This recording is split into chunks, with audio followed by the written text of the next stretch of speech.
ये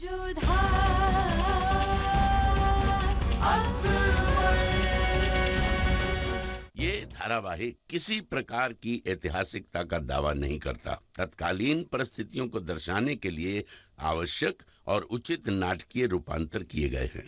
ऐतिहासिक रूप से जोधाबाई के स्थान पर हरकाबाई, हीर कुंवर जैसे नाम इतिहास में प्रचलित हैं।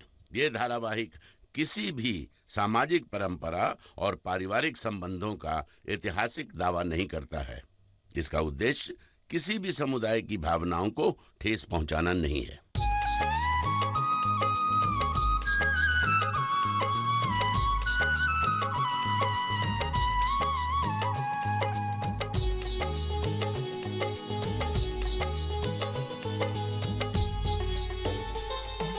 शहंशाह, आप पहले कभी इस बाजार में आए हैं?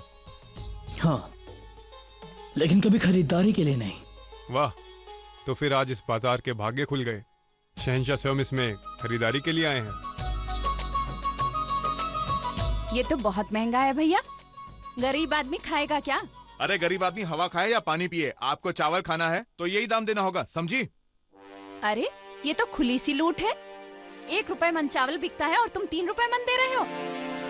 देखो, दाम है तो बात करो, नहीं तो सीधा आगे बढ़ो।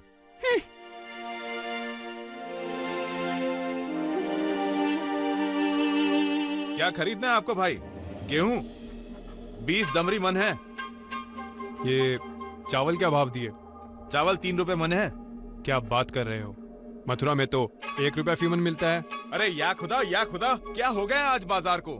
सब ऐसे ही ग्राहक आ रहे हैं। देखो मियाँ, मथुरा है दूर और आगरा है राजधानी। अब यहाँ तो आपको 3 रुपए भाव मिलेगा। हाँ, अगर सस्ता चाहिए तो आपको मथुरा जाना होगा। पता नहीं कहाँ कहाँ से आ जाते हैं सब के सब यहाँ। चलिए दूसरी दुकान पे चलते हैं हम।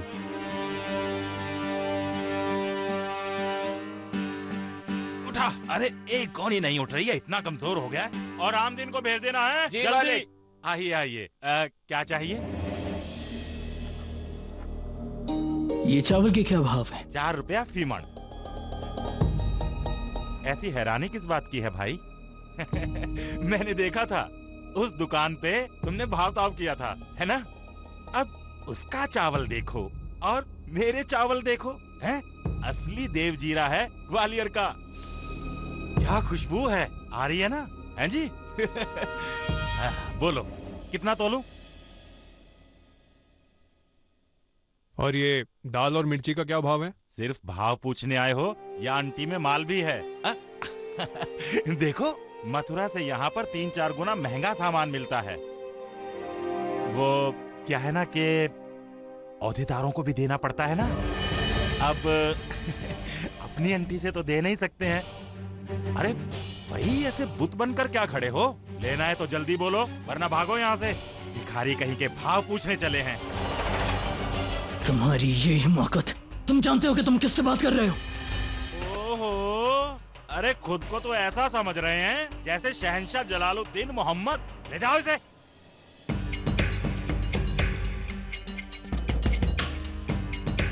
तोड़ो मिल साहब, क्या वाकई मथुरा में अनाज 1 रुपया फी मन है? जी शहंशाह। तो फिर यहाँ इतना महंगा क्यों? इस तरह से तो अवाम पिसती चली जा रही है। अदका साहब, हमें फौरन इन दुकानदारों को कैद करना होगा। ये तो सिर्फ एक कड़ी है शहंशाह। आपने सुना उसने क्या कहा? ऊपर वालों को भी देना पड़ता है। अदगा साहब, वजीर रसद और तिजारत के महकमे से जुड़े सभी ओहदेदारों को तलब की जाए। हम जानना चाहेंगे कि इन सब में कौन कौन जिम्मेदार है। आइए। ये अन्याय है, ये हम सब नहीं सहेंगे। इस सल्तनत का हुक्म है, तुम सबको मानना होगा और हम बढ़ा हुआ कर नहीं देंगे। पिछले माह तो बढ़ा हुआ नहीं था, अचानक क्यों बढ़ा दिया? क्या हम लोगों को इस बार भी लूटा जाएगा? हाँ, ये गलत है। शाही हुक्म की मुखालफत करने वाला गद्दार होता है। जाओ यहाँ से, वरना यही सजा मिलेगी सबको। एक तो अन्याय, ऊपर से धमकी। ये तो अन्याय है। अदगा साहब, मालूम करें कि हो क्या रहा है।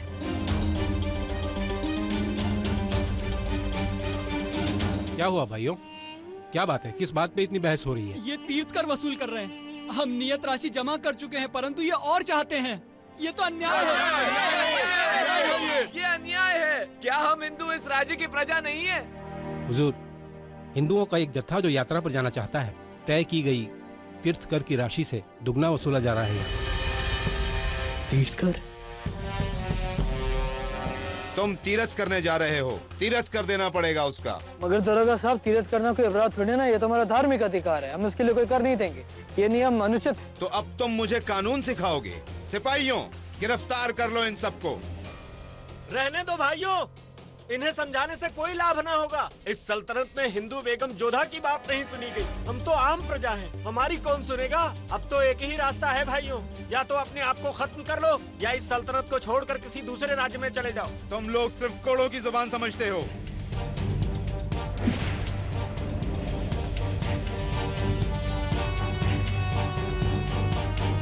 ये क्या कर रहे हैं आप? तुम्हारी इतनी जुर्रत, शाही काम में दखल देते हो? शाही हुक्म है कि हिंदुओं को सताया ना जाए और तय रकम से ज्यादा वसूलना जुर्म है। हमें क्या करना है मत सिखाओ, निकल जाओ यहाँ से, वरना इस चाबुक का निशाना तुम बनोगे।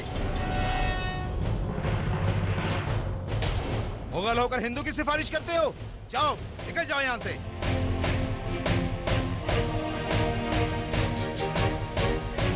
बदगा साहब, कल दीवाने खास में सिपाही को और इन हिंदुओं को पेश किया जाए। हम इनका फैसला कल वहीं करेंगे।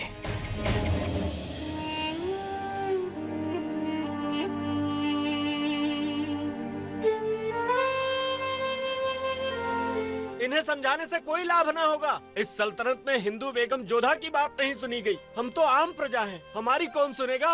अब तो एक ही रास्ता है भाइयों, या तो अपने आप को खत्म कर लो या इस सल्तनत को छोड़कर किसी दूसरे राज्य में चले जाओ।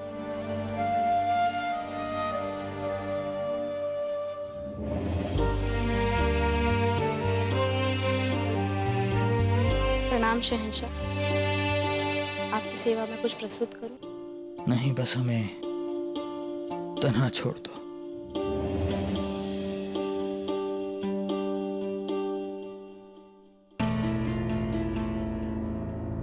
अरे भाई, ये क्या है? ये कोई खाना है? तीर्थ करना भरो ना पड़े तो ऐसे ही खाना खाना पड़ेगा।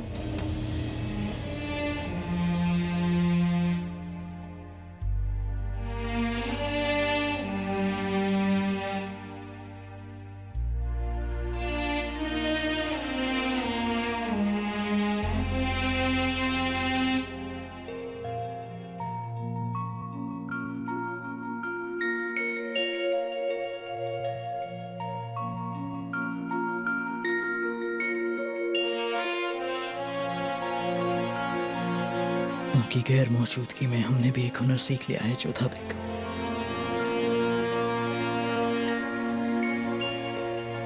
आपकी तस्वीर से बात करना।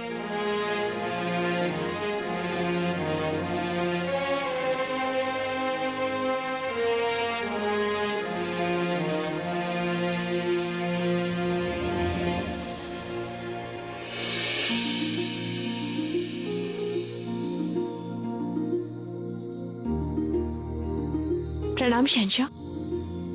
आदाब जोधा बेगम। आइए बैठिए। हमें एक बात समझ नहीं आती जोधा बेगम, क्या आप इन अशरफियों को इस पिटारे में क्यों रखती हैं? क्या है ये? ये वो धन है जो हर माह में शाही खजाने में से मिलता है और इसमें से जितना हो सके हम बचा लेते हैं। हाँ, मगर क्यों, किस लिए? ताकि हम निर्धनों की सहायता कर सकें। किस तरह की मदद करती हैं आप जोधा बेगम? कई प्रकार से। उदाहरण के लिए हमें मंदिरों में भ्रमण करना बहुत अच्छा लगता है और इस राज्य में ऐसे कई हैं जिसे ऐसा करना अच्छा लगता है, परंतु उनके पास इतना धन नहीं होता कि वो तीर्थ कर चुका सकें, और हम उन्हें धन देते हैं ताकि वो अपना तीर्थ कर चुका सकें, जिससे वो मंदिरों में भ्रमण करके अपने इष्ट के दर्शन कर पाए। तो आप कहना चाहती हैं कि ये तीर्थ कर लगाना ठीक नहीं है? शहंशाह आप हैं, सल्तनत आपकी है, इसमें क्या उचित और क्या अनुचित ये तो आप ही अधिक समझ सकते हैं। हम तो बस उतना ही कर सकते हैं जितना हमारे अधिकार में है। फिर भी आपसे एक प्रश्न पूछना चाहेंगे, उत्तर दीजिएगा। यदि कल को कोई आपसे दरगाह में जाने से पहले लगान की मांग करे जिससे आपकी श्रद्धा और इबादत में विघ्न पड़े, तो आपको कैसा लगेगा?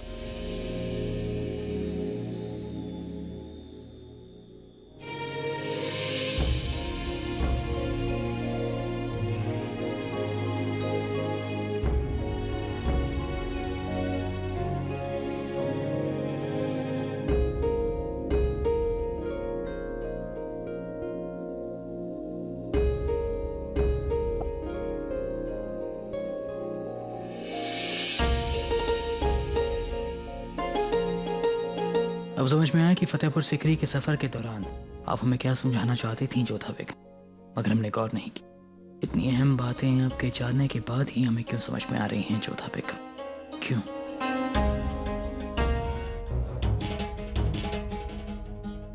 प्रणाम शहंशाह।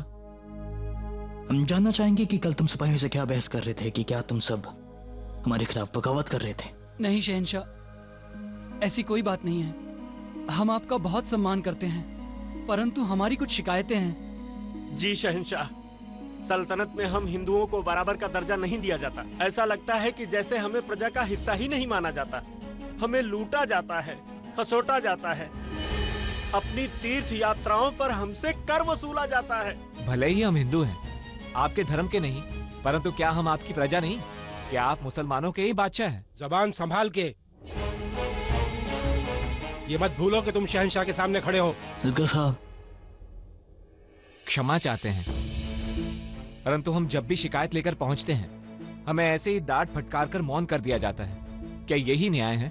नहीं, आज आप लोग खामोश रहेंगे और नहीं आपके साथ कोई नाइंसाफी होगी।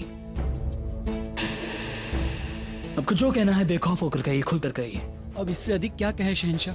कई बार मन करता है कि इस जीवन को छोड़कर आत्महत्या कर लें, या अपने पुरखों का घर छोड़कर किसी हिंदू राजा के राज्य में जाकर बस जाएं। क्या हिंदू परिवार में जन्म लेना ही हमारा पाप है? गुनाह तुम्हारा नहीं, गुनाह हमारा है। एक शहंशाह होने के बावजूद हम ये ना देख सके कि हमारी अवाम में लोगों को किस तरह की मुश्किलें देखनी पड़ती हैं, उनके साथ क्या जुल्म होते हैं। हमने बहुत सोचा और महसूस किया कि वाकई ये तीर्थकर हिंदुओं के साथ नाइंसाफी है। इसलिए हम ऐलान करते हैं कि आज के बाद किसी भी हिंदू को कहीं भी जाने के लिए कोई तीर्थ कर नहीं देना होगा।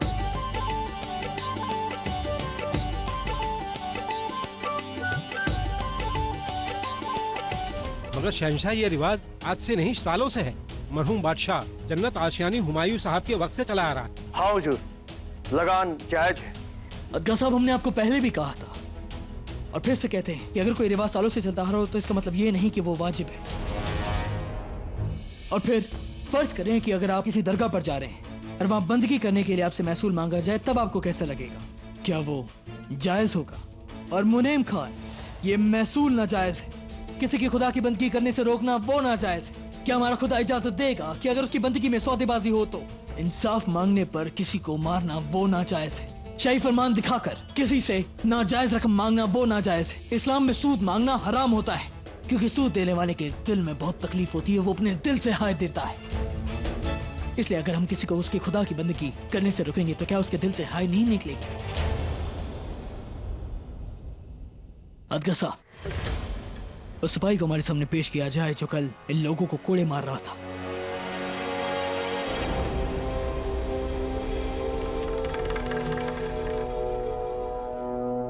हम जानना चाहेंगे कि किसके हुक्म से तुम इन्हें कोड़े मार रहे थे। हम जानना चाहेंगे कि किसके हुक्म से तुम तय रकम से ज्यादा इनसे रकम वसूल कर रहे थे। हुजूर, ऐसा कुछ नहीं हुआ है, लगता है आपको गलत खबर मिली है।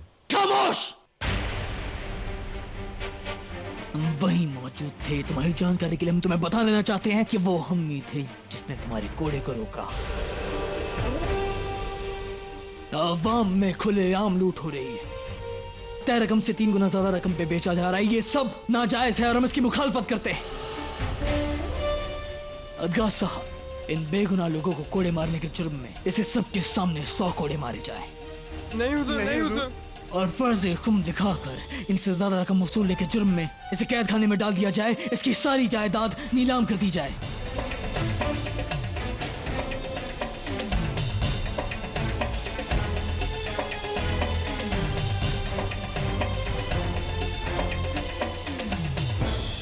अदगा साहब, उस सौदागर को हमारे सामने पेश किया जाए जो कल बाजार में मुनाफखोरी कर रहा था। सौदागर को लाओ। शहंशाह का इकबाल बुलंद हो। जब तक तुम जैसे बेईमान लोग हमारी सल्तनत में होंगे, ना ही हमारा इकबाल बुलंद होगा, ना ही मुगल सल्तनत का।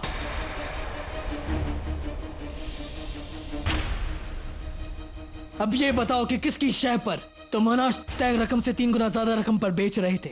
हुजूर, मैं हुजूर रहम कीजिए मुझ पे। गलती हो गई हमसे। आवाम की मेहनत की कमाई को लूटना गलती नहीं, गुनाह है अज़ीम। ऐसे हिरासत में डाल दिया जाए और इससे पूछताछ की जाए, इसकी दुकान को जब्त कर लिया जाए और पता लगाया जाए कि कौन कौन शाही ओहदेदार इसमें शामिल है। रहम कीजिए मुझ पे हुजूर। नहीं हुजूर। डोडरमल जी, अपने भरोसेमंद हाकिम को बाजार में तैनात कर दिया जाए और ये मुनादी कर दी जाए कि अगर कोई तय रकम से ज्यादा भाव में सामान को बेच रहा है तो उसकी शिकायत सीधा हम तक पहुंचेगी। ये मामला बहुत संजीदा है, इसकी तफ्तीश की जाए और गुनहगार को सख्त से सख्त सजा दी जाए।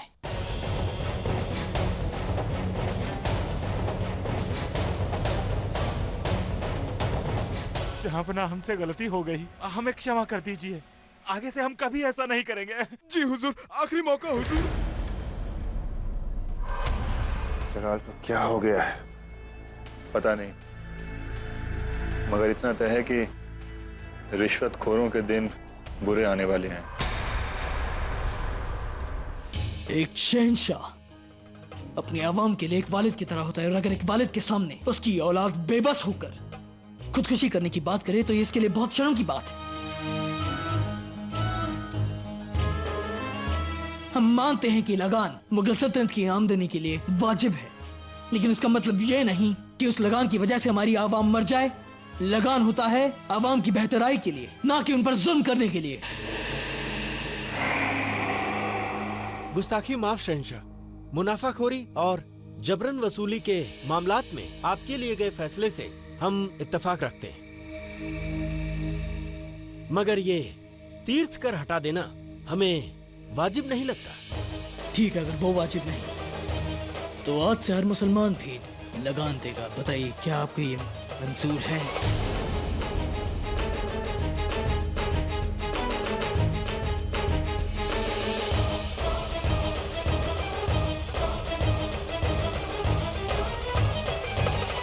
हुजूर, ये क्या कह रहे हैं आप?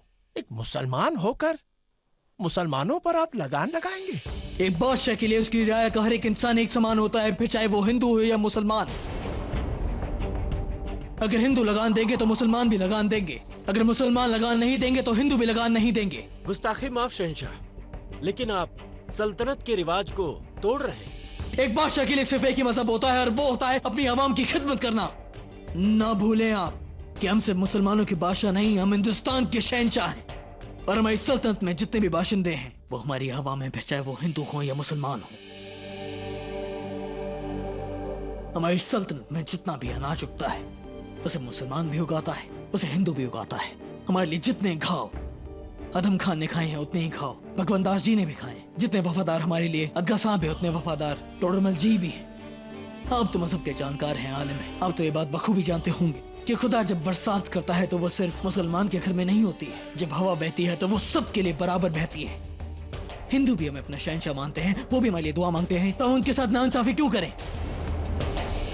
माफ कीजिएगा शहंशाह, लेकिन लगता है आपका अपनी कौम की तरफ रुझान कुछ कम हो रहा है। दरबार में आपने उन्हें भी भर्ती करना शुरू कर दिया है जो ना अपनी तहजीब के हैं और ना कौम के।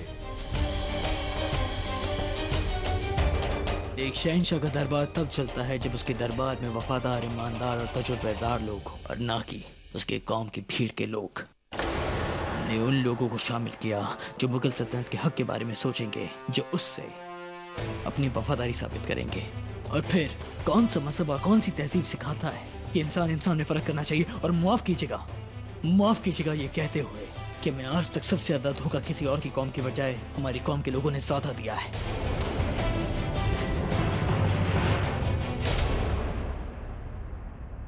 आपका कहा वाजिब है हुजूर, मगर तीर्थ कर हटा देने से खजाने पर बहुत बोझ पड़ेगा, सल्तनत की आमदनी घट जाएगी। ये मुद्दा जायज है। अगर लगान हटा दिया गया तो सल्तनत के खर्चे कहां से चलेंगे? वाजिब बहस है। टोडरमल जी हिसाब लगाकर बताएं कि अगर हम ये लगान हटा देते हैं तो क्या इससे मुगल सल्तनत को कोई नुकसान होगा? इसमें कोई संदेह नहीं कि शुरुआत में ऐसा करने से शाही खजाने की आमदनी पर असर पड़ेगा, परंतु लंबे दौर में वो हमारे हक में होगा, क्योंकि ये लगान हटाने से आवाम में आपका कद बढ़ेगा, बगावतें कम होंगी और उनको कुचलने के लिए किया जाने वाला खर्च खत्म हो जाएगा। साथ ही हम व्यापार और बाकी चीजों पर थोड़ी मात्रा में कर बढ़ाकर इस नुकसान की पूर्ति कर सकते हैं, क्योंकि इससे गरीब जनता पर कोई फर्क नहीं पड़ेगा। थोड़ा नुकसान सहकर यदि प्रजा प्रसन्न रहे तो यही राजधर्म है। ये गलत है शहंशाह। सल्तनत के खर्चों में कटौती करके लगान माफ करना ठीक नहीं है। बस मौलवी साहब, हम आपको पहले भी बता चुके हैं कि अगर मामला मजहबी सरोकार का ना हो, सियासत और तिजारत का हो, तो उसमें उलेमा के दखल बर्दाश्त नहीं करेंगे। और अगर किसी को हमारे फैसले से एतराज है तो वो इसी वक्त दरबार छोड़कर जा सकता है, हमें उसकी जरूरत नहीं।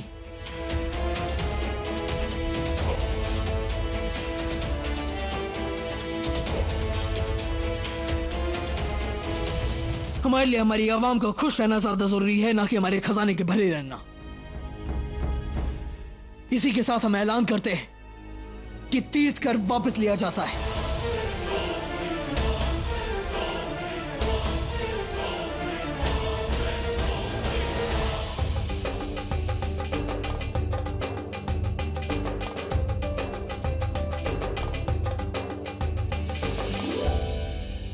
अदगा साहब, इस फरमान को हर गांव, हर सूबे, हर शहर में सुना दिया जाए।